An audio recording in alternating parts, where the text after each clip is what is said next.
Hi everyone, welcome to the Ayurveda sphere. क्या आपको पता है आयुर्वेद में फूड इनकम्पैटिबिलिटी रूल्स होते हैं, यानी कि कौन से द्रव्य को किसके साथ कंबाइन करके नहीं खाना है, इसके बारे में बताया गया है, जिसे कि विरुद्ध आहार कहा जाता है। अगर आप इस नियम का पालन करते हैं तो आपके बॉडी में टॉक्सिन्स फॉर्मेशन नहीं होते हैं। टॉक्सिन्स जिससे कि आमा कहा जाता है आयुर्वेद में, जिससे कि हम काफ़ी सारे डिजॉर्डर से बच सकते हैं, जैसे कि auto immune disorder, joint disorder, hyper acidity, metabolic disorder, constipation या फिर किडनी और heart related disorder, skin disorder और न जाने कितने सारे प्रॉब्लम से हम अपने आप को बचा सकते हैं। आइए जानते हैं मिल्क के बारे में कुछ रूल्स। मिल्क को आप खट्टे फलों के साथ बिल्कुल नहीं लेना चाहिए। मिल्क को आप बटर मिल्क या कर्ड के साथ बिल्कुल नहीं लेना चाहिए। बहुत सारे रेसिपीज़ में ऐसे दिखाया जाता है कि मिल्क और बटर मिल्क को मिला के कुछ नया डिश प्रिपेयर किया जाता है, बट आयुर्वेद इसके अगेंस्ट में है। ये लेटर स्टेज में टॉक्सिन्स प्रोड्यूस कर सकता है। मिल्क को आप फिश के साथ बिल्कुल भी नहीं लें। मिल्क को आप बनाना के साथ ना लें, क्योंकि बनाना जब मिल्क के साथ मिल जाता है तो वो अभिसंधि हो जाता है, यानी कि छोटे छोटे चैनल्स को ये ब्लॉक करने वाला हो जाता है। बहुत सारे फिटनेस कोच या हेल्थ एडवाइज़र आपको एडवाइस करेंगे कि बनाना और मिल्क को एक साथ लेना चाहिए, क्योंकि ये वेट गेन कराता है, बट ऐसा नहीं है। आयुर्वेद मानता है कि ये टॉक्सिन्स बिल्डअप करता है बॉडी में, पेट में ब्लॉटिंग भी क्रिएट कर सकता है, या फिर टॉक्सिन्स एक्युमुलेशन के कारण, ब्लोटिंग के कारण हमें ऐसा फील हो सकता है कि हमारा वेट गेन हो रहा है, बट ऐसा नहीं होता है। तो इसके पीछे रीज़न क्या होता है? मिल्क जब बनाना के साथ मिलता है तो ये आमा फॉर्मेशन होता है, टॉक्सिन्स फॉर्मेशन होता है, चैनल को ब्लॉक करता है और ये फर्मेंटेड हो जाता है। फर्मेंटेड हो जाने के कारण ये जितना उसका जो पोटेंसी है ये लूज कर देता है। नेक्स्ट, इनकम्पेटिबिलिटी के बारे में अगर बात करेंगे तो प्रोटीन के साथ प्रोटीन का कंजम्पशन आपको नहीं करना है, या फिर प्रोटीन के साथ स्टार्च का कंजम्पशन आपको नहीं करना है। Two major source of protein एक साथ आपको नहीं कंज्यूम करना है, क्योंकि दोनों सोर्स ऑफ प्रोटीन का डीएनए अलग अलग रहता है। जैसे कि इंडिया में हम लोग देखते हैं कहीं भी अगर जाएंगे तो पनीर भी बनता है, फिश भी बनता है, चिकन भी बनता है, तो ये तीनों हो गए अलग अलग प्रोटीन। उसके साथ लोग दाल भी कंज्यूम कर रहे हैं, उसके साथ मिल्क का प्रोडक्ट भी खा रहे हैं।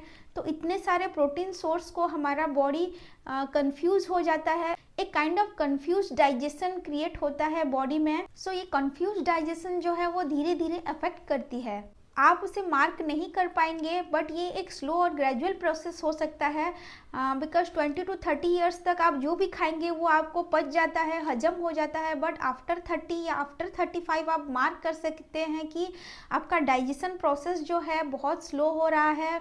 बहुत सारे प्रॉब्लम्स आपको देखने पड़ रहे हैं, बहुत सारे डाइजेशन इशू आपको फेस करने पड़ रहे हैं, और वो सब जो होता है वो इसी के कारण होता है। इनकम्पेटिबल फूड को जब हम इनटेक करते हैं तो एक टाइम तक हमारा बॉडी रेजिस्ट करता है, उसके बाद वो नहीं कर पाता है।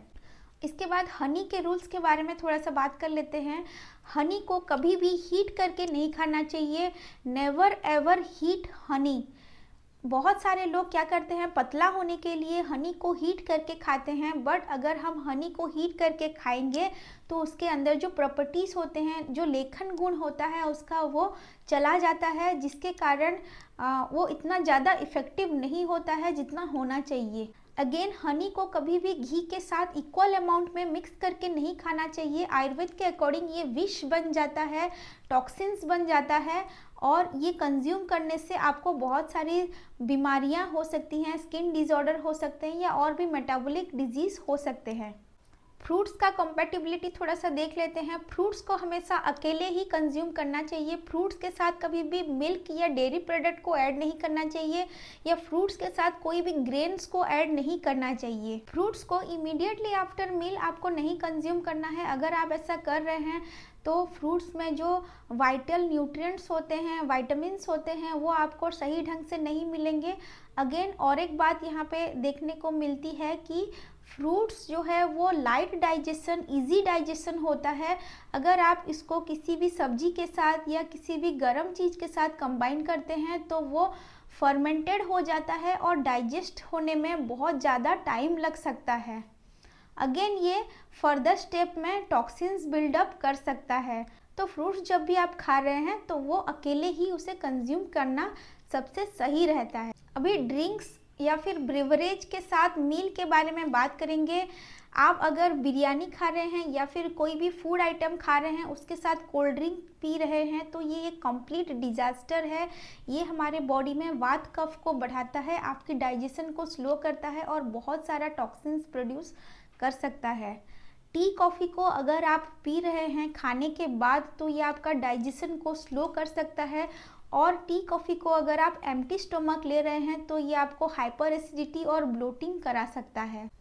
दूध पीने के बाद इमीडिएटली अगर आप पानी पी रहे हैं तो ये भी एक कारण हो सकता है आपका स्लो डाइजेशन का, क्योंकि ये कफ की वृद्धि कराता है, कफ डिसऑर्डर को क्रिएट कराता है, बॉडी में अग्नि को वीक कर देता है, बॉडी और स्टोमक में हैवीनेस क्रिएट करता है और ब्लोटिंग क्रिएट करता है। अभी नाइट मील के बारे में थोड़ा सा बात करेंगे।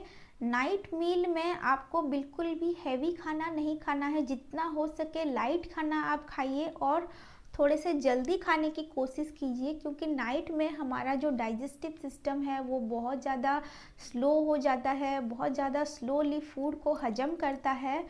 अगेन नाइट में कर्ड खाने के लिए मना किया गया है आयुर्वेद में, क्योंकि कर्ड जो है, दही जो है वो बहुत ज़्यादा अभिसंधि होता है, साइनस को ब्लॉक कर देता है और कफ डिसऑर्डर क्रिएट करता है, जैसे कि हमारी रेस्पिरेटरी ट्रैक्ट के ऊपर ये इफेक्ट दिखाता है। अगेन रात को आपको ठंडा पानी बिल्कुल भी नहीं पीना है। ठंडा पानी आपका जो अग्नि है उसे मंद कर देती है, क्योंकि रात को मेटाबॉलिज्म बहुत स्लो हो जाता है तो आमो फॉर्मेशन बहुत ईजियर हो जाता है।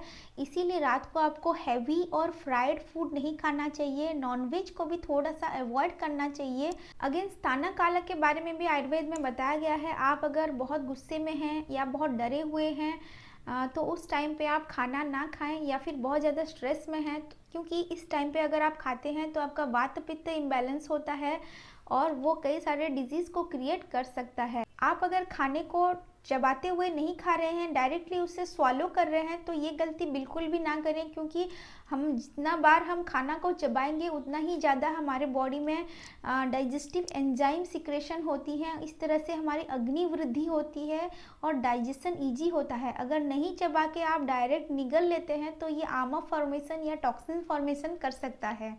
आप अगर फूड को रीहीट करके खा रहे हैं, यानी कि बार बार उसे फ्रिज में रख के गर्म करके खा रहे हैं, तो ये भी एक बहुत बड़ी गलती हो सकती है। ये मेटाबॉलिक डिसऑर्डर को क्रिएट कर सकता है। धीरे धीरे ग्रेजुअली स्लो प्रोसेस में स्लो पॉइजन की तरह ये काम करता है और टॉक्सिन प्रोड्यूस करता है। लेफ्ट ओवर नॉनवेज फूड को हाईली टॉक्सिक माना गया है आयुर्वेद में, क्योंकि बचा हुआ नॉनवेज फूड अगर आप रख के उसे कंज्यूम करते हैं तो ये बहुत ज़्यादा टॉक्सिक इफ़ेक्ट उसमें रहता है और इसे आपको बिल्कुल भी कंज्यूम नहीं करना चाहिए, वो उसे फेंक देना चाहिए। तो आयुर्वेद कहता है कि राइट फूड को राइट टाइम में राइट कॉम्बिनेशन के साथ लिया जाए तो हमारे स्वास्थ्य के लिए बहुत ही ज़्यादा लाभदायक होता है और वो हमारे ईच एंड एवरी सेल को नरिश करता है। वैसे तो आयुर्वेद में बहुत सारे फूड कंपैटिबिलिटी रूल्स के बारे में बताया गया है, बट इनमें से कुछ स्पेसिफिक के बारे में आज आपको बताया है मैंने, जो कि आपको फॉलो करने के लिए ईजियर रहेगा। तो इसे अगर आप फॉलो करेंगे तो आप इजीली बीमार नहीं पड़ेंगे और आपके बॉडी में टॉक्सिन्स एक्यूमुलेट नहीं होंगे।